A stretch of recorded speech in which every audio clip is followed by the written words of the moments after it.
और साथ ही चंदन अग्रवाल जी हमारे साथ में विचारक आरएसएस के, वो भी हमारे साथ में मौजूद रहेंगे। सभी को बुलाना चाहूंगा और पहले पैनल को लेकर यहां पे शुरुआत करने जा रहे हैं। धनंजय सिंह ठाकुर साहब से गुजारिश है कि आप भी आ जाएं। और साधना न्यूज की कोशिश ये रही कि पूरे प्रदेश भर में इस चुनावी चौपाल के जरिए बीजेपी, कांग्रेस और जो अन्य राजनीतिक दल हैं उनके वादे तो बहुत सारे होते हैं, उन वादों को कैसे उन्होंने पूरा किया जब वो सत्ता में रहे, और इस बार किस तरह की उनकी इस चुनाव में क्या क्या वादे हैं। तो सबसे पहले तो मैं चंदन अग्रवाल जी से शुरुआत करना चाहूंगा। चंदन जी, अगर किसी शहर के प्रथम नागरिक से लोगों की उम्मीद होती है तो वो प्रथम दृष्टि आप क्या मानते हैं कि क्या उम्मीद रहती है, लोग क्या चाहते हैं कि कैसा हो उनका मेयर? किसी भी देश के शासन प्रशासन की ओर से आम जनता को मिलने वाली सुविधाओं की अंतिम कड़ी है महापौर। जब महापौर के पास से सुविधाएं सुविधाभोगी व्यक्तियों को जाती हैं तो महापौर से यही उम्मीद की जाती है कि सड़क, बिजली, पानी, साफ सफाई और स्वास्थ्य, ये 5 मुख्य बातें हैं जिनका विशेष तौर पे लोगों की अपेक्षा होती है कि उनको एक महापौर से, नगर निगम से या उनके पार्षद से उनको वो मिले। चूंकि इस चुनाव में ये हुआ कि पिछली सरकार में अप्रत्यक्ष प्रणाली से चुनाव कराया गया, इस बार प्रत्यक्ष प्रणाली, क्योंकि डॉक्टर रमन सिंह के कार्यकाल में भी प्रत्यक्ष प्रणाली रहा। अप्रत्यक्ष और प्रत्यक्ष से भी क्या फर्क पड़ता है धनंजय जी? देखिए, मुझे ऐसा लगता है कि लोकतंत्र की अगर हम बात करते हैं और खास करके निर्वाचन पद्धति की, चाहे आप देखेंगे देश में प्रधानमंत्री पद का चयन हो तो वह मुझे लगता है कि उसमें पहले भी सांसद चुना जाता है और सांसद दल का जो प्रमुख होता है वो देश के प्रधानमंत्री के पद को सुशोभित करते हैं। हम मुख्यमंत्री की अगर बात करते हैं तो मुख्यमंत्री के चयन की बारी आती है तो सीधा मुख्यमंत्री का चुनाव नहीं होता है, वहां पे आप देखेंगे कि विधायक जो है चुनकर आते हैं और उसके दल का जो नेता होता है वो मुख्यमंत्री होता है। तो वही अगर प्रणाली निगम में थी कि पार्षद जनता के बीच से आए और जनता के बीच से पार्षद चुनने के बाद अगर महापौर उनके बीच में होता है, क्योंकि वो एक बहुमत की बात होती है, और उसके बाद अगर महापौर उस पार्षद दल का प्रमुख बनता है तो ये सबसे अच्छी व्यवस्था थी, क्योंकि जो सिस्टम है उसके पालन कांग्रेस पार्टी ने किया था। अब भारतीय जनता पार्टी को लगता है कि उनके पार्षद यहाँ पे चुनकर नहीं आएंगे, क्योंकि जो धरातल पर भारतीय जनता पार्टी को जनता का काम करना चाहिए वो तो कर नहीं पाते हैं। अभी भी सरकार में जब आए 13 महीने की सरकार में आप देखेंगे ये पहली देश की सरकार है जो बहुत जल्दी अलोकप्रिय हो चुकी है। प्रदेश की जनता यहाँ के मुख्यमंत्री को तो कठपुतली मुख्यमंत्री कहना शुरू कर दी है। जो मोदी की गारंटी की बात इन्होंने कहा था, जिसके ढिंडोरा पीटने से, जिसके गुणगान करने से भाजपा नेता थकते नहीं थे, आज की स्थिति में उस मोदी की गारंटी और बात नहीं करते हैं, तो इनको डर सता रहा था। इसलिए जनता को भ्रमित करने के लिए मुझे लगता है कि लोकतंत्र की जो व्यवस्थाएं हैं उसके खिलाफ जाके काम किया गया है। फिर भी हम कह रहे हैं, चाहे चुनाव या प्रत्यक्ष प्रणाली से करवा रहे हैं तब भी, या प्रत्यक्ष प्रणाली से करा रहे हैं तब भी कांग्रेस पार्टी की पुनः परिषद बनेगी। इससे में कोई खास फर्क नहीं पड़ना है, पर जनता के बीच में ये आ गया है कि भारतीय जनता पार्टी को लोकतंत्र की व्यवस्थाओं के बारे में जानकारी नहीं है।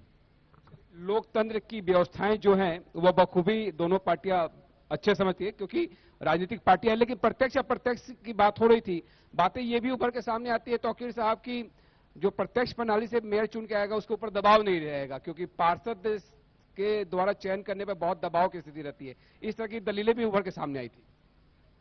जी बिल्कुल, देखिए ऐसा है कि अभी भाई हमारे कांग्रेसी प्रवक्ता सम्माननीय धनंजय भाई की बातें सुन रहा था, प्रत्यक्ष और अप्रत्यक्ष, पहले मैं उसी पे आ जाता हूं। देखिए, जो प्रत्यक्ष चुनाव होता है वो सबसे बेहतर होता है, क्योंकि बात अभी हमारे गांधी जी ने भी कहा कि किसी प्रकार का दबाव उसके ऊपर नहीं होता पार्षदों का, और साथ ही साथ वो विकास की जो गति जो चाहता है और जनता जो चाहती है उसके अनुरूप वो कार्य करता है। जो उसने घोषणा पत्र समिति के हिसाब से कार्य किया जाता है, घोषणा पत्र बनाता है, उसके हिसाब से भी काम करता है। लेकिन आपने देखा, अप्रत्यक्ष चुनाव की बात करें तो अप्रत्यक्ष में आपने भी देखा कि किस प्रकार से खरीद फरोख्त होती है और पार्षदों को अपने तरीके से मिला लिया गया और मिलाकर उसको महापौर बनाया गया। तो मैं तो बोलता हूं कि आपके जो महापौर बनाए गए थे अप्रत्यक्ष प्रणाली के हिसाब से, अभी जो पूर्व अभी निर्वाचन जो मेयर है आपका एजाज जी, तो उनके नाम से चुनाव लड़के दिखा दीजिए, उन्होंने जितना अच्छा काम किया है। तो क्यों नहीं कर पाए आपने? तो ना ही आपने किसी और जितने भी मेयर आपने खड़े किए थे उसके नाम से आप चुनाव लड़ पाए कहीं पे भी। तो ये दिखाता है कि आपने किस प्रकार से कार्य नहीं किया और जनता आपको उखाड़ फेंकने को तैयार बैठी, ये समझते हैं। और रही बात नगरीय निकाय चुनाव में, देखिए ऐसा है कि आपने कुछ 15 वर्ष आपने सिर्फ मेयर के यहां पर चुनाव जीते हैं, लेकिन अगर हम देखें तो हमने जनता का दिल जीता। और पिछले 5 वर्षों में विधानसभा चुनाव भले आपने जीता और 5 वर्षों में आपने लेकिन कार्य नहीं किया, इसलिए जनता ने आपको विधानसभा में उखाड़ फेंका, लोकसभा में उखाड़ फेंका। और मेरे को लगता है कि नगरीय निकाय चुनाव में भी बहुत अच्छे बहुमत के साथ आपको जो है कहीं दिखने वाली ना, हम भारतीय जनता पार्टी बहुत अच्छे बहुमत के साथ आ रहे हैं। और इसी कारण से प्रत्यक्ष प्रणाली जो होती है वो सबसे अच्छी कहलाती है। और लोकतंत्र की बात आप कर रहे थे भाई साहब, लोकतंत्र ऐसा है कि जितनी समझ लोकतंत्र की थी वो तो दिखता है कि लोकतंत्र की हत्यारी आपकी पार्टी रही है और उस प्रकार से किस प्रकार से लोकतंत्र की हत्या करके आपने कार्य किया। तो हमने कभी लोकतंत्र की हत्या नहीं की, हमने लोकतंत्र का सम्मान किया, संविधान का सम्मान किया और आगे भी सम्मान करते रहेंगे और लोकतंत्र के हिसाब से कार्य करते रहेंगे। और हमारा सीधा नारा है विकसित भारत का स्वप्न जो है माननीय मोदी जी का, वही हमारे विजन जो माननीय साई जी का स्वप्न है कि विजन हम 2047 बना के रखें और विकसित करके दिखाएंगे। भ्रष्टाचार को हम जीरो टॉलरेंस पॉलिसी के तहत खत्म करके दिखाएंगे। आपने उसको बोला जरूर, लेकिन सिर्फ लिपापोती करे, आपने कोई भी कार्य बता दीजिए सिर्फ रायपुर की जनता से कि आप पूछ लीजिए कि क्या कार्य किया, कोई कार्य नहीं किया। अगर कार्य बात करेंगे तो मैं बहुत सारी उपलब्धि गिरा दूंगा, हमारे मेयर के टाइम में कई उपलब्धि बना दूंगा, तो आप बोलते रह जाएंगे। एक एक करके बात करते हैं, क्योंकि पैनल तो ऐसा है नहीं कि एक एक सवाल में समाप्त हो जाएगा।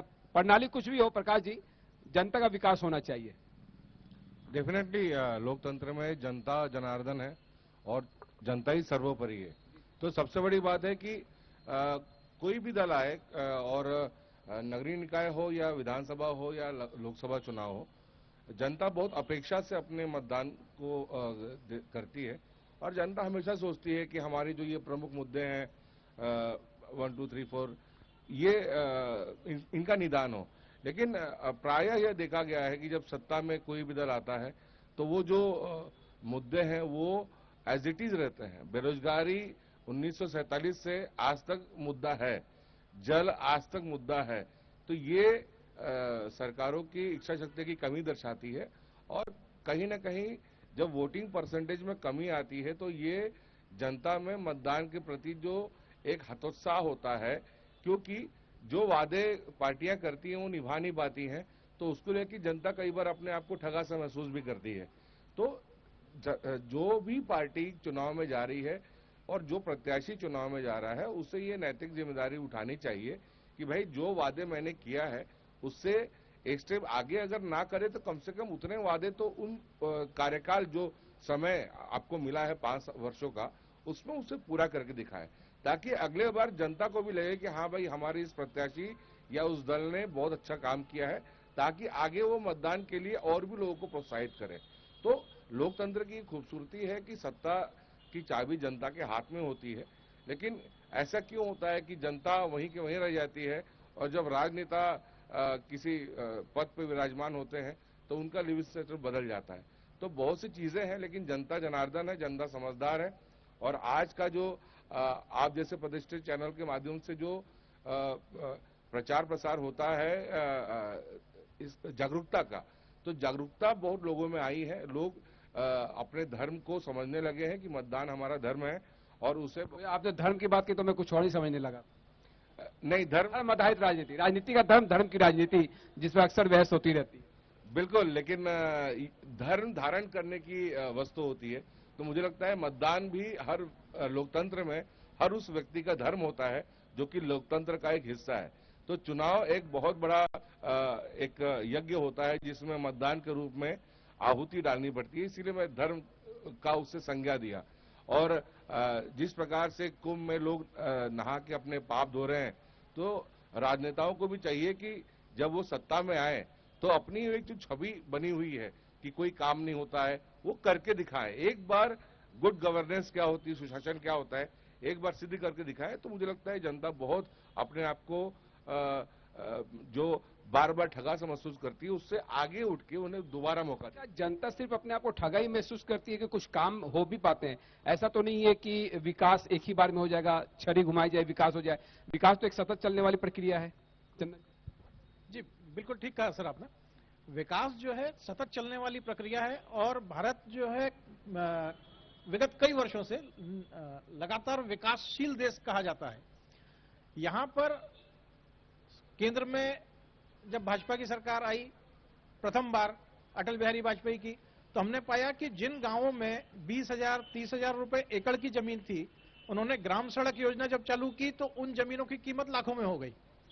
तो विकास अगर देखा जाए वास्तविक तौर पे, मैं यहाँ किसी पार्टी विशेष का प्रतिनिधि बन के बात नहीं कर रहा हूं, लेकिन फिर भी जो मैंने महसूस किया है अपने जीवन में कि भारतीय जनता पार्टी जब जब आती है तो विकास तो करती है। इस शहर में भी जब भारतीय जनता पार्टी प्रथम बार आई, बृजमोहन अग्रवाल जी चुन के आए, तो उन्होंने शहर में सड़कों का चौड़ीकरण सबसे पहले करवाया, फ्लाईओवर का निर्माण करवाया। फिर जब 2003 में जब रमन सिंह की सरकार बनी तो भी पूरे राज्य का विकास हुआ। अब मुझे ऐसा लगता है कि 15 साल से यहां नगर निगम पर लगातार कांग्रेस का बेजा है। एक बार मुझे ऐसा लगता है कि भारतीय जनता पार्टी को आके कुछ करना चाहिए निगम में, कि ऐसा लगे हमें जो असुविधाएं, जनता तय करेगी। मुझे लगता है जनता वो तय करेगी किसे लाना है। नहीं, मुझे जो लगता है कि एक जो मूलभूत आवश्यकता है सड़क की, चौक चौराहों की, बिजली की, पानी की, चौक चौराहे इस तरीके से होने चाहिए कि जनता वहां से जो सिग्नल पर रुकी हुई है और जब निकले तो वो आपस में टकराए नहीं। चौराहे इतने बड़े बड़े कर दिए गए हैं पिछले कुछ दिनों में कि जनता को वहां से बहुत सकरा जगह मिलती है पास होने के लिए, एक रोड से दूसरी रोड जाने के लिए, ये आपस में टकराने लगते हैं लोग। 5 रास्तों वाले जो सड़कें हैं उनमें तो बहुत ज्यादा भीषण स्थिति है। सड़कों पे कई जगह ऐसी हैं जहां पर बिजली नहीं है। अब गड्ढे हैं तो उस जगह पर बिजली अति आवश्यक है। और सबसे पहली बात यह है कि गड्ढे वहां हैं क्यों? भाई नगर निगम तो इसी कार्य के लिए है। जब अभी नगर निगम के चुनाव हैं तो हमें ये सारी बातों को ध्यान रखना पड़ेगा।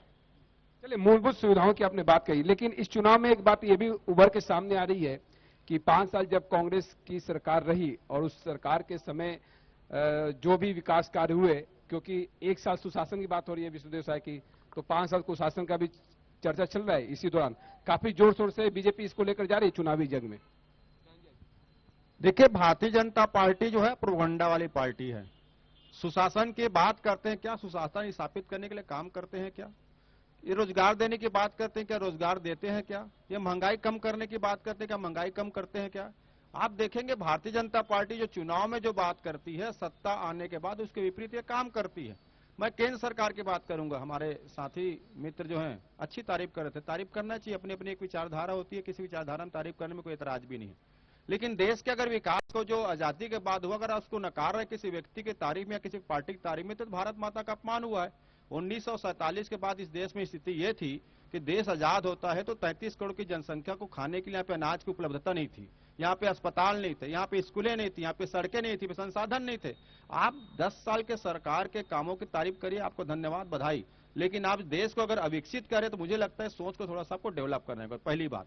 दूसरी बात, आपने कहा कि सड़कों में गड्ढे हैं, तो आप चले जाइए कालीबाड़ी चौक में जहाँ आपका कार्यक्रम चल रहा है। ये गार्डन का अगर किसी सरकार के दौरान बना है निगम के परिषद में, तो कांग्रेस की परिषद रही है, तो ये गार्डन में हम चर्चा कर रहे हैं। ये तो विकास है ना कि जनता को शाम के टाइम में अगर कोई तनाव हो जाता है, कोई तो उसके रिलीज कहाँ मिलेगा? गार्डन में मिलेगा। किसी को मॉर्निंग वॉक करना गार्डन में मिलेगा। यहाँ पे हरियाली दिख रही है। आप सड़क देख लीजिए, कालीबाड़ी से लेकर ज्यादा दूर मत जाइए, महिला कॉलेज के पास तक आप देखिए गड्ढे कहाँ पर है। मैं एक बात को स्वीकार करता हूँ, सफाई, पानी और सड़कों का जो निर्माण के काम है वो निरंतर होने वाले काम है। आप सुबह देखेंगे कांग्रेस की जब महापौर प्रमोद दुबे थे तो डोर टू डोर कलेक्शन के काम की शुरुआत हुई। आज आप गाना सुनते ना, गाड़ी वाला आया घर से कचरा निकाल, ये कांग्रेस की परिषद की देन है। और डोर टू डोर होता है, ऐसा नहीं कि आज गाड़ी वाला सुबह आपसे कचरा ले लिया तो कल सुबह कचरा समाप्त होगा, स्थिति नहीं है, वो तो आपको करना ही पड़ेगा। आज आप देखेंगे इसी सरकार ने जब 1 साल के कार्यकाल पूरा हुआ तो एक बड़े बड़े होर्डिंग्स लगाए नरेंद्र मोदी जी के फोटो के साथ कि प्रदेश के 80% घरों में नल जल योजना का स्वच्छ जल पहुंच रही है। किसके सरकार के दौरान काम हुआ? 1 साल में तो होना नहीं है। एक और ये होर्डिंग लगा के ढिंढोरा और तारीफ करते हैं, दूसरी ओर भाजपा नेता कहते हैं कि काम नहीं हुआ है। तीसरी बड़ी बात, आज जो महापौर की प्रत्याशी है भारतीय जनता पार्टी की मिनल चौबे जी, वो नेता प्रतिपक्ष है निगम में। 4.5 साल तक एक दिन आप बता दीजिए कि मिनल चौबे जी ने निगम में काम नहीं हो रहा है करके किसी ने आंदोलन किया हो। हमारी सरकार परिषद ने काम किया तभी तो नहीं विपक्ष के रूप में चुप थे। और 14 नगर निगम में कांग्रेस की परिषद थी, हर जगह इनकी स्थिति थी। फुटबॉल लाइन को तो हिसाब से ले लेते हैं, मिनल चौबे जी नेता प्रतिपक्ष थी तो धनंजय जी का ये कहना है कि उन्होंने आंदोलन ही नहीं किया, इस काम बहुत अच्छा चल रहा था। देखिए, उन्होंने स्पष्ट रूप से बोला कि जो है आपके क्षेत्र में आपके महापौरों ने काम नहीं किया। आपके महापौर, अगर उन्होंने यहां रायपुर की बात करें तो रायपुर के महापौर ने काम क्या किया, जरा बता दीजिए। आज अगर ये नगर निगम आप गार्डन की बात कर रहे हैं, ये गार्डन और ये आपका व्हाइट हाउस जो है, सुन लीजिए, मैं अभी धैर्य सुन रहा था। आप सुनिए ना, जो काम किया पहले उसको बता दीजिए, जो काम नहीं किया वही बता देता हूं। आप ये व्हाइट हाउस जो देख रहे हैं, ये माननीय हमारे महापौर सुनील सोनी जी के समय की उपलब्धि है। गार्डन में उन्हीं की सोच थी। उसके अलावा भी अगर जितने भी आप जो एक्सप्रेसवे देख रहे हैं, ये भी भारतीय जनता पार्टी की सरकार की उपलब्धियां रही हैं। और उसके अलावा भी अगर आप बात करें टाटीवन वो फ्लाईओवर की बात करें, तो वो सब सांसद थे, तो उन्होंने पैसा लेके आया था और वो बना है। आज उसके कारण से हम यहां से आसानी से ट्रैफिक को कंट्रोल करने की कोशिश कर रहे हैं। चौड़ीकरण की बात करें, रोड चौड़ीकरण की, तात्यावाड़ा से लेकर आवाबाड़ा से लेकर तात्यावाड़ा तक रोड चौड़ीकरण का पैसा वो लाने वाले महापौर सुनील सोनी जी, और सामने खड़े होकर उसको चौड़ीकरण कराया। और उसके बाद भी आगे के लिए फाइल आगे बढ़ाई थी। इत्तेफाक से आपके महापौर आ गए, बात आगे चलते रही, लेकिन आपकी भी सरकार है, इसको आगे नहीं बढ़ा पाई। बोलते रहे कि हम बजट दे रहे हैं, लेकिन उसको नहीं कर पाई। आप बात करते हैं कि इन्होंने क्या काम, अरे भाई साहब, आप जाके देखिए ना बुढ़ेश्वर मंदिर का, बुढ़ेश्वर तालाब का गार्डन, उसमें करोड़ों का घोटाला हुआ फाउंटेन में, आज तक वो चालू नहीं हुआ। मुश्किल से 60 से 70 दिन चला। आपने क्यों नहीं बोला उस बात को? आप अगर जाके देखिए तो तेली मादा की डाइवर्सन की बात करें, सौंदर्यीकरण के नाम से आपने उसमें घोटाला कर दिया। आज वो क्या स्थिति में है? आप जयस्तंभ चौक में आ जाइए, वहां पर आपने स्मार्ट सिटी के नाम से बनाने की कोशिश करी, 4-4, 5-5 बार एलईडी जयस्तंभ चौक में लगा दिया, लेकिन एक भी चालू नहीं है। ये क्या आपने क्या करने की कोशिश करें? आप जलकुंभी की बात करें, जलकुंभी महाराजगंज तालाब में आपने देखिए कि ट्रकों से वहां सफाई का वो हुआ, अभी उसका घोटाला सामने आना बाकी है भाई साहब। उसमें भी करोड़ों का घोटाला हुआ है, कई ट्रकों का घोटाला हुआ है।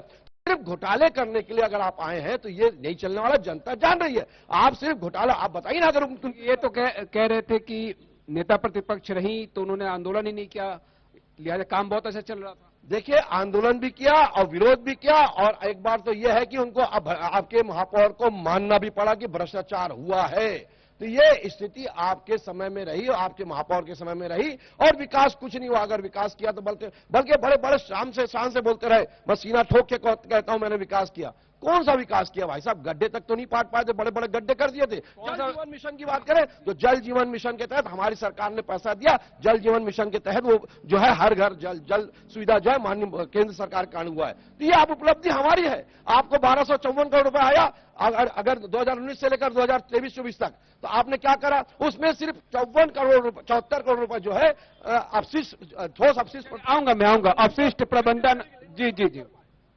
एक बात आपको और छत्तीसगढ़ की जनता को आपके चैनल के माध्यम से बता देता हूं। नरेंद्र मोदी की सरकार ने छत्तीसगढ़ को 11 साल में फूटी कौड़ी नहीं दिया है। इसका उदाहरण दूंगा आपको मैं। सुन लीजिए ना। मैं आपको छत्तीसगढ़ की जनता बताना चाहता हूं कि नरेंद्र मोदी जैसे झूठ बोलते हैं वैसी भाजपा नेता झूठ बोलते हैं। तथ्यों के साथ बात कर रहा हूं। 11 साल में नरेंद्र मोदी जी ने केंद्र सरकार से छत्तीसगढ़ को फूटी कौड़ी नहीं दिया है, बल्कि छत्तीसगढ़ की जनता ने जीएसटी के माध्यम से हर महीना नरेंद्र मोदी जी को दिया करोड़ों रुपए, और उस पैसे में से आधा पैसा छत्तीसगढ़ को दिया है। हमारा टैक्स के पैसा जो हमसे वसूल रहे नरेंद्र मोदी जी, उसको छत्तीसगढ़ को दे रहे हैं। बात करते हैं छत्तीसगढ़ में अगर प्रधानमंत्री आवास बना है तो छत्तीसगढ़ की सरकार ने पैसा दिया है। पीएम आवास की नहीं, पीएम आवास की बात, पूरी बात तो करनी थी, दीजिए मुझे माइक को। और छत्तीसगढ़ में नल जल योजना बन रहा है, उसमें भी नरेंद्र मोदी सरकार की फूटी कौड़ी की नहीं है। नाम उनका, काम हमारा, पैसा हमारा। अगर केंद्र सरकार चल रही है ना, तो छत्तीसगढ़ की जनता ने पैसा दिया। जीएसटी आप उठा लीजिए। अगर छत्तीसगढ़ की जनता 10,000 करोड़ रुपए महीने का जीएसटी दे रही है, तो 5,000 करोड़ रुपए उसको केंद्र सरकार रखती है, 5,000 रुपए छत्तीसगढ़ को मिलता है। तो क्या पैसा हमको दिया? आप रिकॉर्ड निकाल के देख लीजिए। 11 साल में छत्तीसगढ़ जितना पैसा दिया है हमारा। जवाब पीएम आवास की। देखिए, मैं जवाब दे देता हूं। एक मिनट मैं जवाब दे देता हूं। अरे भाई साहब, जीएसटी का पैसा जो आता है वो राज्य सरकार के खाते में आता है, मेयर के खाते में नहीं आता। पहले इसको दुरुस्त कर लीजिए साहब, आप वरिष्ठ प्रवक्ता हैं। एक बात। दूसरी बात, मैंने बोला 1254 करोड़ रुपए केंद्र सरकार से आया, तो वो आया, उसमें से 74 करोड़ रुपए प्रबंधन जो है जो आपको करना था उसमें नहीं कर पाए। अपशिष्ट पदार्थों का आपने नहीं कर पाए। उसके अलावा भी आपने कोई विकास नहीं किया। स्मार्ट सिटी की तहत पैसा अलग आया, 354 योजना के अंतर्गत करोड़ रुपए आया। आपने क्या काम किया? सिर्फ दिखावे के लिए कार्य करते रहे, लेकिन आपके महापौर ने सिर्फ उसका घोटाला करते रहे, कोई कार्य नहीं किया है। ये बोलने की बात बनती है। नरेंद्र मोदी ने बताइए ना, कौड़ी आप बताइए। छत्तीसगढ़ को नहीं दिया है, आप बल्कि बताइए, ये छत्तीसगढ़ गलत की बात- ये जनता गलत का पेश कर रहे हैं। एहसान मानना चाहिए गलत पेश नरेंद्र कर मोदी रहे जी हैं को। आप। कि गलत 11 पेश साल में करिए। छत्तीसगढ़ की जनता ने गलत हर पेश महीने करिए। हर साल 60,000 करोड़ रुपए केंद्र को दिया है। अरे 60,000 11 साल में दिया है कितना नहीं। पैसा होता वो है? तो GST बता दो होता है। नरेंद्र मोदी वो जी तो ने देना पड़ेगा। छत्तीसगढ़ आप जीएसटी क्या पैसा नहीं लिया कि नहीं लिया है? देखिए, जो जनता ने दिया है। प्रत्यक्ष और राजस्व जनता को- छत्तीसगढ़ जनता वसूलता ने था, देने के बाद जीएसटी उसका- लागू किया गया, जीएसटी के देखिए, माध्यम गलत से पेश आधा करने पैसा की वो केंद्र ने लिया है। देने से नहीं अगर होता। वही पैसा आप प्रत्यक्ष बताइए, होता, पैसा उन्होंने उतना दिया। पैसा पैसा छत्तीसगढ़ में उन्होंने हो रहा है। उसके बाद जो खाना मसाला का छोटी कौड़ी दिया है, छत्तीसगढ़ से जंगल लेकर अडानी को दिया है, छत्तीसगढ़ से खजाना लेकर अडानी को दिया है। आपके पास छोटी पैसा कौड़ी का योगदान नहीं था। नरेंद्र मोदी जी की सरकार का आपके पास छत्तीसगढ़ में पैसा नहीं था। है। और शिलान्यास नरेंद्र नहीं था। मोदी की तरह झूठ मत बोलिए। पेश करने आप से कोई बताइए नहीं होता। जीएसटी कौन आप देता है? बताइए मेरे को। आप बताइए जीएसटी कौन देता है? छत्तीसगढ़ की सरकार देता है। हमारा पैसा हमसे वसूल के हमसे एहसान जताते नरेंद्र मोदी जी। अपना क्या पैसा दिया बताइए? जानकारी बता रही है। अरे जानकारी बता रहा हूँ, जीएसटी हमारा है। नरेंद्र मोदी का योगदान कुछ नहीं है राज्य इसमें। सरकार के पास जाएगा। राज्य सरकार के पास जाएगा। पैसा मैं समीक्षा ले लेता हूँ, समीक्षा ले लेता हूँ। पहले मेरे जवाब दे लेंगे। हाँ, जवाब दे। मैं हाँ, जवाब दीजिए। चलिए, देखिए, जवाब ऐसा है कि जो पैसा जीएसटी का पैसा है वो राज्य सरकार के पास वापस आता है और उसके पास आया। मेयर का पैसा स्मार्ट सिटी के तहत आया और मेयर का पैसा और उनके पास पैसा आया। झूठ मत पेश करिए। अरे पैसा आया है तो मानो, नहीं आया तो मत मानो। अरे उसके बाद भ्रष्टाचार करते हो तो दबाते क्यों? भ्रष्टाचार करके खा गए, ये बोलो ना पैसा। क्लियर करेंगे प्रकाश जी। चलिए, जीएसटी पे कभी अलग से बहस कर लेंगे प्रकाश जी। चलिए देखिए, प्रकाश जी। यही होता है। जी, जी। दोनों राजनीतिक दल आपस में लड़ रहे हैं। ये नगर निगम गार्डन में हम जी, जी। नगर निगम चुनाव की बात कर रहे हैं नगर निगम गार्डन और नगर निगम चुनाव जी। और नगर निगम गार्डन में दोनों पार्टियां श्रेय ले रही हैं कि ये किसने बनाया। देखिए, जो सत्ता में आता है उसकी जिम्मेदारी होती है और जनता सत्ता में इसीलिए लाती है कि वो अपने अपेक्षाओं, आप उनकी अपेक्षाओं पे खरा उतरे। और सबसे बड़ी बात है, कई बार हर जोन में ये देखा गया है कि बजट की कमी बताई जाती है। आप लोग बजट की बात कर रहे हैं कि कौन इतना दे रहा है, केंद्र इतना दे रही है, राज्य, और बजट की कमी हर जोन में क्यों बताई जाती है, ये सबसे बड़ी बात है। आज आप देखिए, इतने साल से सब दोनों ही पार्टियां अपना क्रेडिट लेने की कोशिश कर रही हैं, लेकिन 24 साल आज हो गए हैं हमारे छत्तीसगढ़ को बने हुए। 24 सालों में सीवेज ट्रीटमेंट प्लांट और ड्रेनेज सिस्टम को दुरुस्त नहीं कर पाई कोई भी नगर निगम। ये सबसे बड़ा भद्दा मजाक है। आज आप नालियों को देखिए, नालियां ओपन हैं, इतनी जाम नालियां हैं। कहीं आप शहर के किसी कोने में जाके देख लीजिए, बढ़िया बढ़िया बिल्डिंग बन रही है, लेकिन उसके नीचे आप नाली देखेंगे तो पूरी जाम है। उसके कारण जो उत्पन्न होने वाले उसमें जो मच्छर हैं, उसके कारण जो बीमारियां होती हैं, उससे हमारा बजट कितना बढ़ रहा है। तो मुख्य मुद्दों में स्टार्टिंग में भी यही कहा कि जनता आपको बहुत सोच के वोट देती है। मुख्य मुद्दों पे हम काम अगर कर लें तो मुझे लगता है बहुत हद तक निवारण हो जाएगा। और जो सत्ता में आता है उसका ये नैतिक कर्तव्य बनता है कि जो जनता ने आपको चुन के भेजा है वो काम करिए। लेकिन होता क्या है कि सिर्फ और सिर्फ नुराकशी में पूरा समय चले जाता है और क्रेडिट लेने में। आजकल ये जो क्रेडिट लेने का जो दौर शुरू हुआ है कि 25 रुपए के काम करके 25 लाख का क्रेडिट लेना, ये सबसे बड़ा दुर्भाग्य है। और यहां देखिए, आप अगर जनता जो आपको भेजती है सत्ता में बैठते हुए भी अगर आप सत्ता के बाहर जो रूप रहता है, अगर उसी रूप से काम करेंगे, उसी भावना से काम करेंगे, तो आपको दिखेगा कि शहर में क्या कमियां हैं और उन कमियों को कैसे दुरुस्त किया जाए। देखिए, दो चीजें होती हैं, या तो दुरुस्त करना आता नहीं है या तो दुरुस्त करने की नीयत नहीं है। आज के युग में दुरुस्त करना नहीं आता है, ये माने नहीं है। चलिए, तो मैं दूसरा ही एक जो यहाँ मुद्दा जितने होता है, लोग भी वो important मौजूद हैं उनसे गुजारिश करना चाहूंगा कि अगर आपके जेहन में कोई भी सवाल हो तो आप आगे आकर सवाल कर सकते हैं। यहाँ पे कांग्रेस के भी प्रतिनिधि मौजूद है, बीजेपी के भी। तो आपके जेहन में शहर से जुड़ा हुआ कोई भी विकास का मुद्दा, आइए आप आगे आ जाए तो बेहतर रहेगा। जी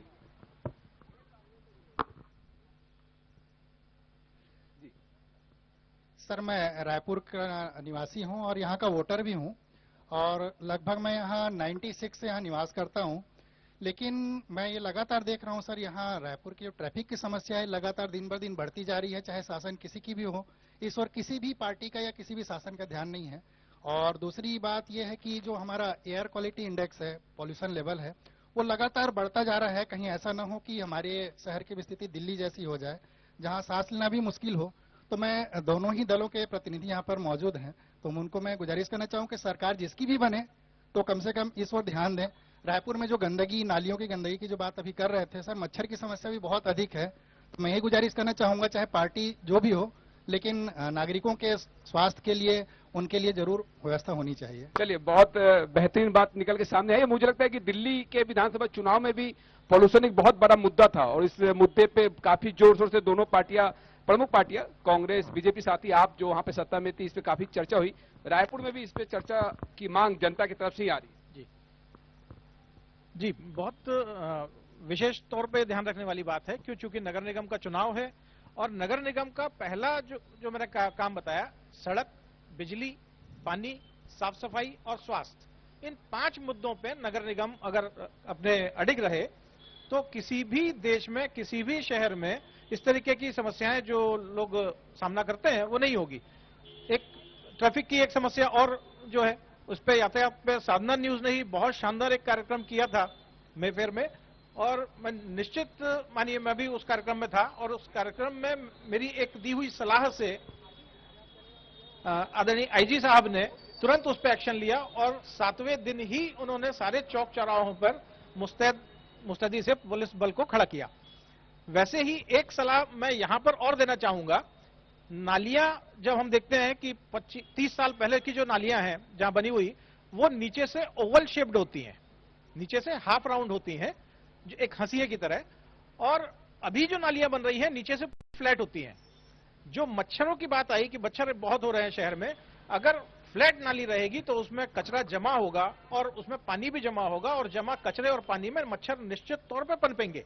अगर ये नालियां नीचे से ओवल कर दी जाएं तो पूरा का पूरा कचरा बहते हुए गली के या सड़क के मुहाने पर जाकर के रुकेगा, और इस एक जगह से कचरे को साफ करना नगर निगम के लिए बहुत आसान होगा। वहां से कचरे का प्रबंधन भी बहुत आसान होगा।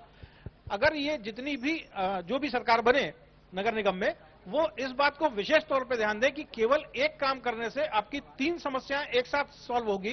पहला नाली की सफाई, दूसरा मच्छरों की समस्या, और तीसरा कचरे का प्रबंधन।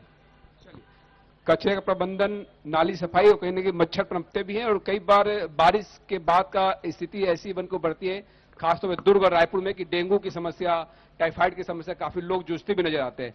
एक आम व्यक्ति की जो समस्या थी वो उभर के सामने आई तमाम वादों के बीच। मैं तो उस नागरिक को धन्यवाद देता हूं जो इन्होंने शहर की चिंता को लेकर सवाल यहां पर पूछने का काम किया है। आपके चैनल के माध्यम से मैं एक बहुत ही जो मेरी जो जानकारी में है, मैं उसके माध्यम से आपको बताना चाहूंगा। अगर हम बोलते हैं कि धूल और जो पॉल्यूशन की हम बात कर रहे हैं, स्वाभाविक सी बात है, यहाँ पे इंडस्ट्री बहुत है आसपास में, जो धुआं वगैरह बहुत जहां निकलता है, जहां पे प्रोडक्शन जो हो रहे हैं, तो स्वाभाविक बात, इसको नियंत्रित करने का जो पावर जो होता है वो निगम के पास नहीं होता, वो राज्य की सरकार की जो पॉल्यूशन डिपार्टमेंट है उसको नियंत्रित करती। अगर हमें कहें कि निगम जो है सफाई व्यवस्था करे, बिल्कुल स्वीकार बात है, निगम के दायित्व है, निगम उसको सफाई भी करेगा, और जहां पे लगता है कि सुधार की आवश्यकता है, चाहे नाली की बात, जैसे मेरे साथी ने कहा, नाली में सुधार होनी चाहिए, क्योंकि हम तो हर साल नाली बनाते हैं, पर ऐसा क्या हो जाता है कि इस नाली से पानी का बहाव क्यों नहीं हो पाता। ये निश्चित तौर पर बहुत बारीक चीज है, जिससे राहत मिलेगा, और इनके सुझाव का मैं स्वागत करता हूं, और वो हमारी यहाँ परिषद बनेगी तो निश्चित तौर पर इनके जो सुझाव पे अमल करने का मैं आश्वासन भी आपको दे रहा हूं। लेकिन प्रदूषण एक बड़ी समस्या है, इसको रोकने का काम जो है, पावर जो है राज्य सरकार के अधीन है। तो मुझे लगता है कि इंडस्ट्रियों में जो वहां से जो धुआं जो निकलता है उसको फिल्टर करके छोड़ने की जो सिस्टम लगा, उसको मुझे लगता है कि कड़ाई से उसका पालन कराना चाहिए। दूसरी बात, उन्होंने यातायात की समस्या को लेकर कहा है, तो आप एक बात समझिएगा, यातायात की समस्या जो आप कह रहे हैं इसको बहुत गंभीरता से लेना होगा, क्योंकि जब तक आप एक बेहतर पॉलिसी नहीं बनाएंगे, आप सोचेंगे कि मैं सड़क चौड़ा कर देता हूं, सड़क की चौड़ाई, तो हर साल आपको सड़क की चौड़ाई बढ़ाते रह जाएंगे, क्योंकि वाहन की जो बिक्री है या वाहन जो सड़कों पर आ रही है उसको आप नहीं रोक पाएंगे। आपको पब्लिक ट्रांसपोर्ट यहाँ पे डेवलप करना पड़ेगा, बेहतर पब्लिक ट्रांसपोर्ट यहाँ पे डेवलप करने की हमने सोच रखा है। हमने धूल के लिए यहाँ पे ग्रीन सिटी की बात कही है, तो मुझे लगता है कि नागरिकों में भी अवेयरनेस होना चाहिए कि जैसे क्या हो गया आज देखेंगे, एक एक घर में अगर 4 मेंबर्स है, चारों पास 2 व्हीलर है, अपने काम के लिए निकले, चारों टू व्हीलर पर निकले, 4 गाड़ियों को लोड पड़ गया। तो मतलब अपन सारे सिस्टम को फॉलो करेंगे, नागरिक का उसमें सहयोग होना चाहिए, सरकार उसकी पॉलिसी लेकर और निगम उसके लिए काम करेगा, तो ही यातायात से निजात हो पाएंगे समस्या से। क्योंकि मैंने इस शहर को बहुत करीब से देखा है। मुझे याद आता है कि जय स्तंभ चौक में पहले एक समय ऐसा था कि वो डोर रख के ना यातायात को कंट्रोल करते थे, आपको याद होगा गांधी जी। उसके बाद एक सिस्टम बनाया कि जय स्तंभ चौक में एक रेलिंग लगा दिया गया जो राउंड राउंड स्टॉप हो। उसके बाद वहां पे और भी वहां पे जो प्रयोग किए गए, फिर आके सिग्नल आया। तो सिग्नल तो लगा दिया गया, ये आपके हित के लिए, पर सिग्नल का पालन अगर आप नहीं करोगे तो उसको कैसे रोक सकते हैं? अगर पुलिस की ड्यूटी लगा के सोचते हैं कि जुर्माना करके या प्रताड़ित करके आप रोक पाएंगे, संभव नहीं। इसमें नागरिकों को भी सहयोग की आवश्यकता है। और मैं आपको आश्वस्त करता हूं, निगम में मेरी परिषद बनेगी तो इस दिशा में हम बहुत बेहतर काम करेंगे। राज्य सरकार से हम गुजारिश करेंगे कि प्रदूषण के लिए जो ये उद्योग अगर चल रहे हैं, जो काले धुआं फेंक रहे हैं, डस्ट फेंक रहे हैं, उसको लेकर वहां पे कड़ाई करें और हरियाली हमारी प्राथमिकता होगी। निश्चित तौर पे हरियाली प्राथमिकता होनी भी चाहिए। और जिस तरह से पॉल्यूशन की बात आई साहब, दिल्ली चुनाव में भी ये मुद्दा रहा, इस बार नगर निगम चुनाव में भी स्वेच्छा से अगर देखिए तो आम जनता इस पर चर्चा करती नजर आ रही है। देखिए, पॉल्यूशन की अगर बात करें तो पिछले 5 वर्षों में इनकी सरकार रही, इन्होंने उस पर कड़ाई से लगाम नहीं लगाई। खुद इस बात को बोल रहा कि हमारे अगर आएंगे तो, या हमारी सरकार रहती तो हम उसको अधिकारियों को टाइट करते। तो अधिकारियों को टाइट करना था, क्यों नहीं करे? तो पॉल्यूशन अगर इंडस्ट्रीज से अगर आ रहा है तो हम बिल्कुल टाइट करेंगे, अगर ऐसी वाली बात है। दूसरी, शहर में भी पॉल्यूशन होते हैं, सिर्फ उसकी इंडस्ट्रीज उसका रीजन नहीं होता। उसके रीजन हमारे यहाँ भी जो गाड़ियां हैं उसको सही ढंग से चेक करना, और उसके अलावा भी जो बिल्डर्स बना रहे हैं मकान, या तो उसमें उसके कारण जो मलबा गिरता है उसके कारण भी पॉल्यूशन बढ़ता है। तो उस पर भी हमको लगाम लगाने की आवश्यकता है। हमारी सरकार नगर निगम में अगर आती है, हम बिल्कुल इसको कड़ाई से हम पालन करेंगे, ग्रीन नेट लगाने की बिल्कुल कोशिश करेंगे। और उसके साथ साथ जो हम रही बात ट्रांसपोर्ट की, तो ट्रांसपोर्ट तो पब्लिक ट्रांसपोर्ट के साथ साथ इनके महापौर ने तो बोला था कि हम यहां पर जो है मेट्रो चलाएंगे, मिनी मेट्रो चलाएंगे, और उन्होंने एमओयू साइन करके आ गए थे। ये बड़ी हास्यास्पद बात थी और दुनिया पूरे हंस रही थी कि भाई बिना राज्य सरकार के परमिशन के आप ये कैसे कर सकते हैं? मेयर है, जरूर है, आप अपनी जगह कर सकते हैं कुछ चीजों को, लेकिन ये सब चीजों के लिए बगैर राज्य सरकार की परमिशन के नहीं कर सकते।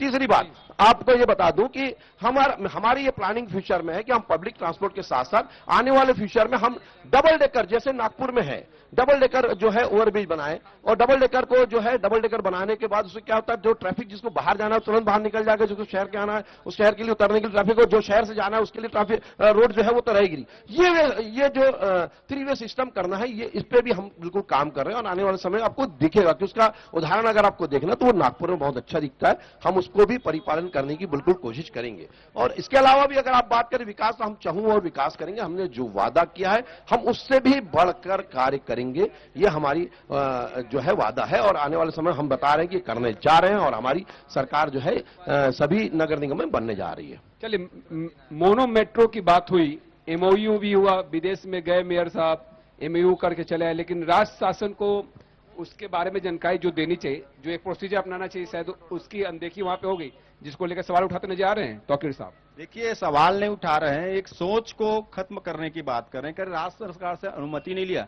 मैं इनसे पूछना चाहता हूं, अगर मेयर साहब ने मेट्रो चलाने की बात कही है तो क्या राज्य सरकार अनुमति देती या नहीं देती, स्पष्ट कर दीजिए। दूसरी बड़ी बात, इनके ही सरकार रही 15 साल में, आपको याद होगा मेट्रो ट्रेन की बात होता था, मोनो रेल की बात होता था। अभी भी इनके घोषणा पत्र में नरेंद्र मोदी कहा मोनो रेल चलाएंगे, तो भाई कब चलाएंगे बता दीजिए। यहाँ पर यहाँ तो स्थिति है कि जो भारतीय रेल है लोगों को मिल नहीं रहा है, वंदे भारत ट्रेन का ठिकाना नहीं है, लोग तो भटक रहे हैं। तो सारे जो परिवहन के संसाधन है उसको आपने खत्म करने काम किया, इसलिए रोड में ट्रैफिक दिखता है। भाई आप अगर रायपुर से दुर्ग, आपको याद होगा लोकल ट्रेनें चलती थी, तो आधे से ज्यादा जो पब्लिक नांदगांव से रायपुर आना है, दुर्ग से रायपुर आना है, बिलासपुर सब ट्रेन सफर करते थे। इन्होंने तो लोकल ट्रेन को 3 साल से बंद करके रखा हुआ है। लोग ट्रैफिक के चक्कर में जाते हैं, कार लेके, मोटरसाइकिल लेके, बस के लेके। तो आपने तो सारी चीज ध्वस्त किया है, आप सुधारने की बात कैसे कर सकते हैं? क्योंकि आपके पास तो प्लानिंग ही नहीं है, आपको तो बस वो कोयला लेके 5 साल आपकी प्लानिंग थी धनंजय भाई। हमारे पास भारतीय रेलवे था ना। अरे साहब, 55 साल भारतीय रेलवे थी आपके पास, क्या विकास कर रही है? बातें देखिए, ऐसा है, देखिए अगर ट्रेनें चालू है तो वो चल रही है, डेवलपमेंट चल रहा है, रोड का काम, पटरियों काम हो रहा है, इसके कारण से हो रहा है। एमओयू तो नहीं कर सकते थे, ये क्यों घुमाना? आपकी सरकार नहीं थी, बगैर राज्य सरकार की परमिशन के एमओयू हो सकता था, पहले परमिशन ली जाती तब होता। अरे वो तो बात का मैटर, आप परमिशन पहले आपके मेयर जाते हैं ना, ये क्या है, अति उत्साह में जाकर पहले एमओयू करते हैं, उसके बाद परमिशन की बात करते हैं। ऐसा नहीं होता, नियम ये नहीं कहता। नियम ये कहता है कि पहले आप राज्य सरकार से परमिशन लेते हैं, फिर केंद्र सरकार से परमिशन लेते हैं, फिर एमओयू होता। विदेश का मामला, कोई विदेशी थोड़ी आके यहाँ पर कुछ काम करके चले जाएगा। प्रकाश जी, विकास किसी भी स्वरूप में होने चाहिए, जिस तरीके से हो। देखिए, विकास के पीछे एक शब्द होता है, इच्छा शक्ति। अगर आपकी प्रबल इच्छा शक्ति है तो विकास को रुकने से कोई रोक नहीं सकता। नोट कमाने की तो प्रबल इच्छा शक्ति रहती है तो नोट कमा लेते हैं ना, तो वैसे ही विकास की भी इच्छा शक्ति होनी चाहिए। और अगर आपने सिस्टम बनाया तो सिस्टमेटिक काम करके भी आप जो चाहते हैं वो अर्जित कर सकते हैं, साथ में विकास भी हो सकता है। सबसे बड़ी बात है, आज डॉक्टर साहब भी 15 साल के नगर निगम को बहुत तारीफ कर रहे थे, उसके बाद 5 साल का नगर निगम कांग्रेस का भी हुआ। लेकिन सबसे बड़ी बात है, क्या किसी की नजर नालियों पे नहीं पड़ी? क्या कोई भी ऐसा व्यक्ति नहीं है हमारे बीच बैठा हुआ, यहां सब बुद्धिजीवी लोग बैठे हैं, जिनको जाम नालियां देख के प्रॉब्लम नहीं होती है, जिन्हें उसमें जो मच्छर उत्पन्न होते हैं उससे जो बीमारियां फैलती है वो देख के प्रॉब्लम नहीं होती है? होती होगी, जरूर होती होगी, लेकिन आवाज उठाने वाला और इसे सिस्टमेटिक जगह पे, सही जगह पे काम करने वाला व्यक्ति नहीं है। प्रदेश में अगर एक ऐसा शासक आए जो कि सब सिस्टम को टाइट कर दे, हर चीज को पे नकेल कस के, जो चीज जैसी जिस विधि से की जाती है अगर उस विधि से करे, तो मुझे लगता है ये बहुत बड़ी बात नहीं है। इसीलिए मैंने वो एक शब्द कहा, इच्छा शक्ति। इच्छा शक्ति अगर आपकी प्रबल है तो आप कुछ भी कर सकते हैं। तो कहीं ना कहीं चलिए एक सवाल ले लेते हैं, जनता के बीच से सवाल जरूरी है, क्योंकि जनता के सवाल जो सीधे आएंगे निश्चित तौर पर वो क्या समझ रहे हैं। कृष्णा, माइक ले जाएंगे जी।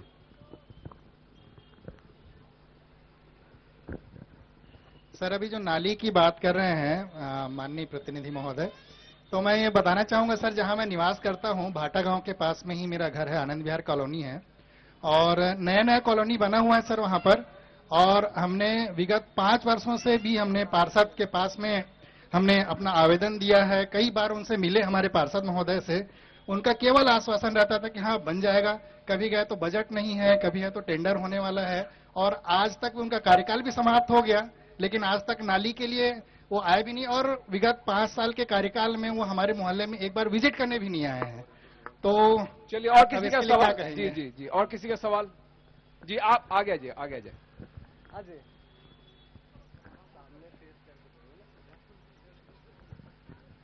सर, मेरा सवाल भाजपा के जो अपना नाम प्रवक्ता हैं बताइए। उनसे- जी, अपना नाम मिराज नाम है मेरा। जी मेरा सवाल भाजपा के प्रवक्ता से है। उन्होंने अभी बोला कि वो उन्होंने जो भी इनके जो मैनिफेस्टो बनाते हैं उनका ये वादा पूरा करते हैं। तो क्या ये अभी जो 1.5 साल पहले चुनाव हुए उसके ऐसे 4 वादे गिना सकते जिनको इन्होंने पूरा किया हो? चलिए, तौकीर साहब। बिल्कुल गिना सकता हूं। हमने वादा किया था कि हम 2 साल का धान का बोनस देंगे, वो दे दिया। हमने 3100 रुपए का धान खरीदी की बात कर रहे थे और 1 किश्तों में करेंगे, वो भी कर दिया है। उसके अलावा हमने प्रधानमंत्री आवास की बात करी थी कि 18 लाख मकान हम की बात कर रहे थे, हमने उसके लिए भी स्वीकृत कर दिया, उसका राज्यांश भी हमने जारी कर दिया है।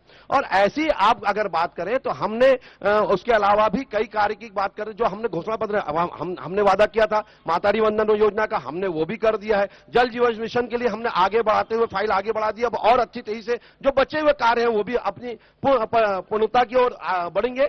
और ऐसे कई वादे हम जो अपने जो घोषणा पत्र में किए, ऐसे कई वादे कर चुके हैं और आने वाले समय में वादे को हमने 80% पूरे कर चुके हैं। आप 4 की बात कर रहे हैं भाई साहब, मैं उससे ज्यादा बोल दिया। और उसके अलावा भी हम और आने वाले समय में कार्य करने जा रहे हैं। सिर्फ घोषणा पत्र के लिए हम नहीं पहुंचते, काम करते, हम विकास की बात करते हैं, विकास की गाथा करते हैं, और विकास ही हमारा उद्देश्य रहता है। चलिए प्रकाश जी, मैं दिल्ली चुनाव पे भी आना चाहूंगा, क्योंकि दिल्ली में देखिए कि वादे बहुत सारे किए, लेकिन जनता ने काफी सोच समझ के वोटिंग भी किया। बार बार आप एक ही बात को दोहराएंगे तो लोग भी समझ जाते हैं कि ये चीजें पूरी नहीं होने वाली है। देखिए, जमीनी तौर पर क्या हो सकता है, उस पर राजनीतिक दलों को आना पड़ेगा। ये बहुत बड़ी बात कही आपने कि जमीनी आपको अभी यथार्थ में जीना पड़ेगा। ये लॉलीपॉप देना, रेवड़ी बांटना, सपने दिखाना, एक फिल्मी दुनिया जैसा ऑरा बनाना, ये अब पुरानी बातें हो गई, क्योंकि जो ट्रेडिशनल वोटिंग सिस्टम है ना, अब वो खत्म हो गया है। आज का जो युवा है वो बहुत चीजों को दिमाग में रखने के बाद वोटिंग करता है। और उसमें देखिए, छत्तीसगढ़ की बात करें, युवाओं में सबसे ज्यादा महिलाओं ने वोटिंग किया है। 63% युवाओं ने इस बार वोटिंग किया है, सरकार बनाई है। तो बहुत कुछ सोच के बनाई। देखिए, एक तरफा वोटिंग नहीं हुई है। विधानसभा में आप अगर नजर डालेंगे तो एक तरफा वोटिंग नहीं हुई है। तो ये दर्शाता है कि युवा चाहता है कि अच्छे लोगों का प्रतिनिधित्व हो, लेकिन कई बार टिकटों के बंटवारे में ये चीजें जाती हैं। जैसे इस बार नगर निगम के पार्षदों के जो टिकटों के बंटवारे में भी कई बार आवाज उठी कि सामान्य सीट पे भी आप दूसरे इसमें वर्गों को आप दे रहे हैं, तो कई बार इससे विरोधाभास होता है। और कई बार अब क्या हो रहा है कि अब ये ट्रेंड आ गया है कि काम करोगे तो वोट मिलेगा। अब वो बड़ी बड़ी बातें करना, चश्मा पहन के मॉर्निंग वॉक करना और 2 कुत्ते लेके करना, वो सब गया जमाना। अब वो हाई प्रोफाइल काम और काम को करके दिखाना पड़ेगा। आपका प्रोफाइल काम से बनेगा, आपका प्रोफाइल आपके नाम से नहीं बनेगा। तो काम करिए, वोट पाइए वाला अब राजनीति हो रहा है, क्योंकि ट्रेडिशनल वोटिंग सिस्टम पूरी तरह से खत्म हो गया है। अब पार्टी की विचारधारा लोगों में नहीं है, कार्यकर्ताओं में नहीं है, लोगों की दूर की बात। सोशल मीडिया का भी काफी कुछ इस्तेमाल चुनाव में हो रहा है। इस चुनाव में भी कुछ फोटो को लेकर काफी चर्चाएं होती रही, पोस्टर वार भी चला। मुझे लगता है सोशल मीडिया को भी लोग काफी देख रहे हैं, समझ रहे हैं और अपना वोटिंग का फैसला भी कर रहे हैं। जी बिल्कुल सही बात है। अभी की जो यूथ है वो पूरी तरीके से सोशल मीडिया से प्रभावित है। सोशल मीडिया पे जिस तरीके का वॉर चलता है, इलेक्शन वॉर, उससे बहुत ज्यादा फर्क पड़ता है यूथ के मन पे। लोग आपस में एक दूसरे की खींचतान करने के बजाय अगर वो ये कोशिश करें कि हमारा मैनिफेस्टो क्या है, हमारे समाज के प्रति दायित्व क्या है और हम किन किन दायित्वों का निर्वहन करेंगे, इस तरीके की अगर बातें करें तो समाज के ऊपर उसका सकारात्मक प्रभाव पड़ेगा और इसका रिजल्ट आपको दिखेगा। आने वाले समय में हम एक सशक्त और सुदृढ़ समाज का निर्माण कर पाएंगे। चलिए, इस मंच से कुछ महत्वपूर्ण बात जो आप रखना चाहे चंदन जी। जी, नगर निगम का एक और कार्य है स्वास्थ्य। चूंकि मैं एक चिकित्सक हूं तो स्वास्थ्य मेरी प्राथमिकता होती है। हम यहां पर मच्छरों की बात कर चुके हैं, नाली की बात कर चुके हैं, लेकिन एक बहुत बड़ी समस्या जो पिछले दिनों में देखने में आ रही है, लोगों को किडनी का प्रॉब्लम बहुत ज्यादा हो रहा है, सीआरपी बढ़ रहा है। इसका एक बहुत बड़ा कारण है कि जब आदमी घर से निकलता है बहुत लंबे समय तक उसको लघुशंका रोकना पड़ता है। यहां पर सड़क पे कहीं पर भी किसी कॉम्प्लेक्स में ऐसे शौचालय या मूत्रालय नहीं है कि जहां पर कि वो अपना लघुशंका निवारण कर सकें, जिसके कारण से बहुत देर तक, कई बार घंटों तक उन्हें यूरिन रोक करके रखना पड़ता है और जिसका रिवर्स एक्शन किडनी पर होता है और किडनी का प्रॉब्लम इसीलिए लोगों में, मरीजों में ज्यादा बढ़ रहा है। तो मैं एक जो प्रशासन है, नगर निगम से यह विनती करना चाहूंगा कि ऐसे कॉम्प्लेक्स जहां पर बहुत सारे लोग आते हैं, भीड़भाड़ वाली ऐसी जगह को लेकर वादे भी बहुत सारे किए गए हैं घोषणा पत्र में। कांग्रेस के घोषणा पत्र में भी इस पे बात है और बीजेपी की घोषणा पत्र में भी इस पे बातें रखी गई है। देखिए, निश्चित तौर पर एक बड़ी समस्या तो है, चाहे महिलाओं की शौचालय की बात हो या पुरुषों की। और आप देखेंगे जब कुछ साल पहले जब ये आपका शौचालय अभियान इन्होंने नहीं चलाया था, उस दौरान सार्वजनिक शौचालय हुआ करते थे, जगह जगह आपको सार्वजनिक शौचालय मिल जाते थे, जहां दोनों प्रकार के काम होते थे, स्नान भी वहां हो जाता था और भी बहुत सारे जो रूटीन के जो काम थे होते थे, जब किसी को यूरिन जाना या किसी को अन्य प्रकार से काम करना। ये शौचालय योजना आने के बाद उन सारे सार्वजनिक शौचालयों को बंद कर दिया गया। इसका एक नुकसान भी है। दूसरी बड़ी बात आप देखेंगे, यहाँ पे एक योजना लाया गया था कि पेड टू उस वाला, जिसमें 1 रुपये का सिक्का डालिए, आप यूरिन को यूज करिए, वो तो आप अगर जनता को, भारतीय जनता पार्टी केंद्र सरकार जनता से पेशाब करने का भी पैसा लेगी 1 रुपए और उसके बाद स्वच्छता की बात करी, तो कैसे संभव हो पाएगा? कुछ चीजों को तो आपको फ्री करना पड़ेगा। पर मोदी जी तो ठहरे व्यापारी, आप शौचालय जाएंगे तो 10 रुपए, बाथरूम जाएंगे तो 1 रुपए देना पड़ेगा। इसीलिए आप देखेंगे जब यहाँ पे जो शौचालय, वो बाथरूम बना है ना, उसमें से लॉक लगा हुआ है, क्योंकि वो काम केरल के किसी कंपनी को दिया गया था और केरल की कंपनी को कौन है या पता कर लीजिएगा, कि केंद्र सरकार का प्रोजेक्ट था वो। आज देखिए ना, हमारी निगम में जब काम दिया केंद्र ने, हमें बहुत जगह जो टॉयलेट का निर्माण किया था, सारे जगह पेड़ है। 1 का सिक्का आदमी कहां से लाएगा? सिक्का डालोगे तो गेट खुलेगा। तो मोदी जी को तो हर काम के लिए पैसा चाहिए, तो आप स्वच्छता की बात करते हैं और लोगों की जेब भी खाली करते कई सारे काम ऐसे भी हुए कि जैसे मैं देवेंद्र नगर कपड़ा मार्केट में देखता हूँ कि पिंक बूथ बना, वो ताला लटका हुआ है वहां पे, क्यों लटका हुआ है? पैसा नहीं देंगे, उसमें तो लिखा हुआ है ना, केंद्र सरकार को जब तक आप पैसा नहीं देंगे उसको। लेकिन इसमें तो चलिए, बहुत सारे आरोप लग गए तौकीर साहब, हर बात में, हर योजना में पैसे की बात। देखिए, ऐसा है कि अगर जनता की सुविधा के लिए अगर कोई सुविधा दी जा रही है तो उसको फ्री सुविधा का आप किस प्रकार से लाभ लेना चाहेंगे? अगर उसके लिए 1 रुपए ले रहे हैं तो इसके पहले इनके समय में सुलभ चलता रहा और आज भी चलता है, तो उसमें तो बल्कि 1 की जगह 5-5 और 10-10 रुपए ले रहे, पुणे में तो 20 रुपए तक लेते हैं। तो आप किस मुंह से बात करते हैं साहब? अपने मुंह, पहले अपने गिरबान में झांक लीजिए, फिर दूसरों को बोलिए। अगर हाँ जी, बाथरूम में भी 1 रुपए चाहिए। अरे साहब, बाथरूम में हो, वहां पे भी यह हाल है, आपके सुलभ में वही हाल स्थिति होती है। देखिए, विकास की बात करिए साहब, आप विकास की बात करें, दूसरा सुलभ शौचालय की बात करें तो सुलभ शौचालय आपकी देन थी, और आज कैसा चल रहा है वो सब जानते हैं, और किस प्रकार से स्थिति में वो भी सब जानते हैं। पैसा तो वहां तो 5 से 20 रुपए लिया जा रहा है, तो आप पहले अपना देख लीजिए, फिर दूसरे को बोलिए। आपको तो ऐसा है मोदी जी, अगर कोई भी अच्छा काम करेंगे आपको उसका मीन में निकालने के लिए बड़े अच्छे से आ जाते हैं, तो ये शोभा नहीं देता। आप बताइए ना, विकास नहीं किया कभी आपने, इतनी सड़कें बनाई। अरे जो आपके समय में 3 किलोमीटर प्रति किलोमीटर के साथ सड़कें बनती थी, आज 21 किलोमीटर बन रही है, कितने गुना बढ़ गया ये सोचिए ना। और आप किस मुंह से बात करते हैं? अरे साहब, आप कहीं नहीं लगते उसके सामने। आपने 65-70 सालों में मात्र 35 एयरपोर्ट बनाए, आज 75 ज्यादा एयरपोर्ट बन चुके। ये किस मुंह से बात करते हैं? अरे साहब, आप मोदी टैक्स बोलते रहते हो। अरे साहब, आप लोगों ने जितना टैक्स वसूला है ये सब जानती है। चलिए, टोल टैक्स के रूप में सबसे ज्यादा वसूली आपके समय में हुई है, और अवैध वसूली हुई है, जेब में भरी गई है, दूसरी जगह नहीं भरी गई है। भ्रष्टाचार का सबसे ज्यादा उदाहरण। समुचित इस्तेमाल होना चाहिए, क्योंकि मैं देख पा रहा हूँ कई जगह पे जो विकास कार्य किए गए, जैसे मैंने देवेंद्र नगर का लिया उदाहरण कि बंद कर दिया गया। आप देखिए, जो भी कार्य हो वो सुचारू रूप से चले। होता ये भी है कि पार्टी की सरकार जो है अदला बदली हो जाती है, कोई दूसरी पार्टी की सरकार आती है, फिर जो पुरानी स्कीम होती है वो बंद हो जाती है, लेकिन वो जनता का पैसा तो वही ठहर सा जाता है, फिर इस्तेमाल नहीं हो पाता। देखिए, जवाबदेही जो होती है ना, ये सबसे इम्पोर्टेंट है। अगर अब आजादी के 76 साल बाद हम सुसु करने पे यहाँ डिस्कशन कर रहे हैं, इससे बड़ा दुर्भाग्य कुछ नहीं हो सकता है। पब्लिक अवेयरनेस है, हर रेस्टोरेंट अलाउड है कि आप अपने यूरिनल को पब्लिक को करने के लिए आप देंगे, हॉस्पिटल्स को अलाउड है, हर जगह। देखिए, अवेयरनेस, पब्लिक अवेयरनेस नहीं है, और पब्लिक को अगर वहीं जाके शौचालय करना है तो भाई बहुत सारे उसके लिए अलग से विकल्प बने हैं, सरकारी कार्यालयों में भी आप जाके यूज कर सकते हैं। अवेयरनेस की कमी है ओवरऑल।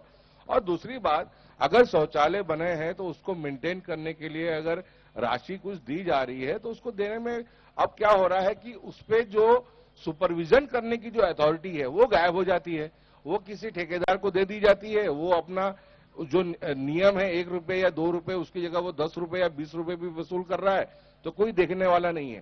तो दायित्व सेट करना, जवाबदेही सेट करना, ये सबसे बड़ा जरूरी है। और ओवरऑल हर बात की एक बात, जो एक शब्द से वो बात खत्म होती है, इच्छा शक्ति। जब आपकी इच्छा शक्ति प्रबल रहेगी तो आपका पूरा सिस्टम सुचारू रूप से चलेगा। अगर एक परिवार हम चलाते हैं, हम अपने परिवार में इच्छा शक्ति प्रबल रख के काम करते हैं कि अगर किसी की तबीयत खराब हो रही है तो उसको प्रायोरिटी पे चेकअप कराते हैं, अगर हमारे घर में राशन कम हो रहा है तो उसको हम इमीडिएट रिफिल कर देते हैं, अगर हमारे गाड़ी में पेट्रोल खत्म होने वाला है तो हम उसे इमीडिएट रिफिल करते हैं। अपने बारे में तो हम बराबर अलर्ट रहते हैं, मतलब हमारी इच्छा शक्ति है। जनता की सेवा करने में आपको क्या प्रॉब्लम है, जबकि जनता नहीं आपको वहां तक पहुंचाया है। तो इच्छा शक्ति की कमी गांधी जी, मुझे लगता है कि एक इच्छा शक्ति पूरा सिस्टम को बदल सकती है। और कई बार हमने देखा है, कई राज्यों में देखा है, अच्छे अच्छे मुख्यमंत्री आए हैं। यूपी में आप देखेंगे तो बहुत चर्चा है योगी आदित्यनाथ के कंट्रोलिंग की।